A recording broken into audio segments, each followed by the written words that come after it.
বাংলাদেশ জাতীয়তাবাদী দলের ৪৭তম প্রতিষ্ঠা বার্ষিকীর জাতীয়তাবাদী দলের প্রতিষ্ঠা বার্ষিকী সফল হোক সার্থক। বক্তব্য শুরুতে শ্রদ্ধার সাথে জানাচ্ছি যে নুরুল কাদের ভাই আমাদের বিএনপির দায়িত্ব ছিল পৌরসভা বিএনপির। ওই থেকে আমাদেরকে স্নেহ ভালোবাসা দেখলে দলের প্রতি আন্তরিকতা সবসময় বলতো। তার মধ্যে ওনার জ্ঞান গরিমা কিন্তু যথেষ্ট। হয়তো রাজনীতি পেশার কারণে হয়তো রাজনীতিতে বড় দায়িত্ব গ্রহণ করতে পারে নাই। আর আমাদের এই যে দলের দুঃসময়ে যে আপনারা যে বলেছেন প্রত্যেকের মনের বেদনা, আমরা তো কত বিক্ষত, আমরা বললে তো শেষ হবে না।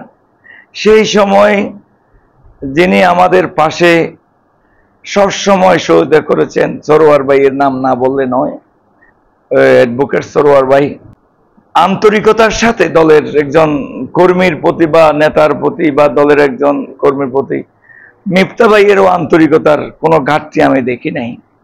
মামা মায়ুদ্দিন সাহেবেরও ঘাটতি দেখি নাই।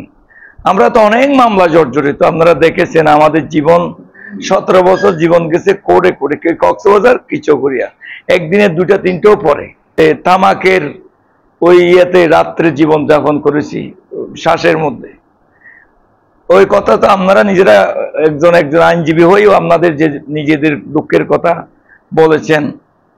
আমার ভাই যে ওলামা দলের আহ্বায়ক করছে, ওনার জায়গা দখল করে ফেলেছে, আমরা কিছুদিন আগে উদ্ধার করে দিয়েছি।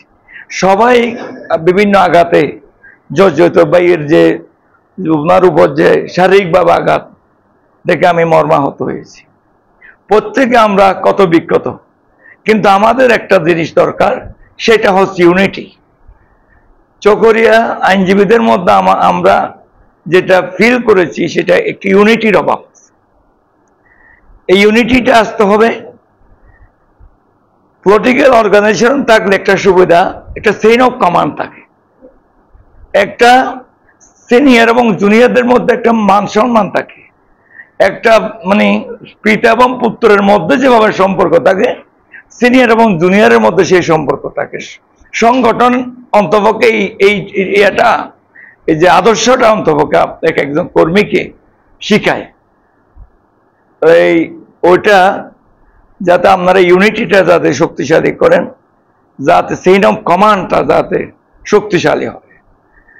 এক্ষেত্রে শুধু আপনারা একজন আইনজীবী হিসেবে আপনাদের জীবন হোক এটা নয়, আপনারা দেশ এবং জাতির জন্য আপনাদের চিন্তা করতে হবে।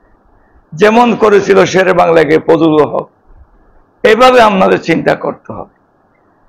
আপনারা যে মামা বলেছে টাকার জন্য একটা মানুষের আল্লাহ পাক সৃষ্টি করে নাই, এটা আমরা একটা অভাবী দেশে জন্মগ্রহণ করেছি বলে টাকার জন্য আমাদের চিন্তা করতে হয়।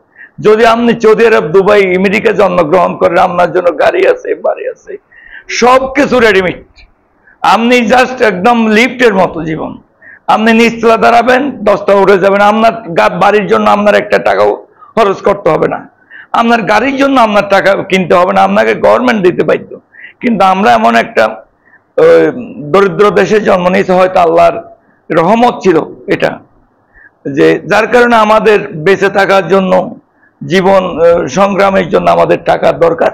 হ্যাঁ, টাকা আমরা রোজগার করব, তবে আমাদের জীবন আল্লাহ পাকে টাকার জন্য সৃষ্টি করে নাই, মানুষের জন্য সৃষ্টি করেছে।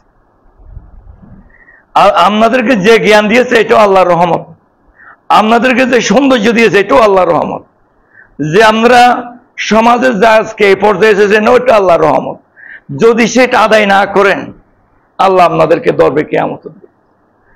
এখন আইনজীবী হিসেবে আপনি ভালো, কিন্তু আল্লাহর হাতও আপনাকে আপনার ওই ইয়েটা ক্লিয়ার করতে হবে। কারণ প্রত্যেক কিছু হক আদায় করতে হবে।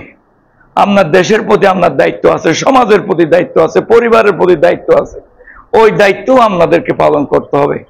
তাই আমি বলবো, ব্যক্তি জীবন, পারিবারিক জীবন, সামাজিক জীবন, আপনার রাষ্ট্রীয় জীবন।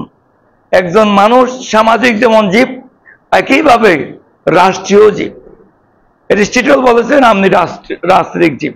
সামাজিক জীব যেভাবে বলেছেন, রাজনৈতিক জীবও বলেছেন। কারণ ছোট চিন্তা করলে আপনি সামাজিক জীব, আর বৃহত্তর চিন্তা করলে আপনি রাজনৈতিক।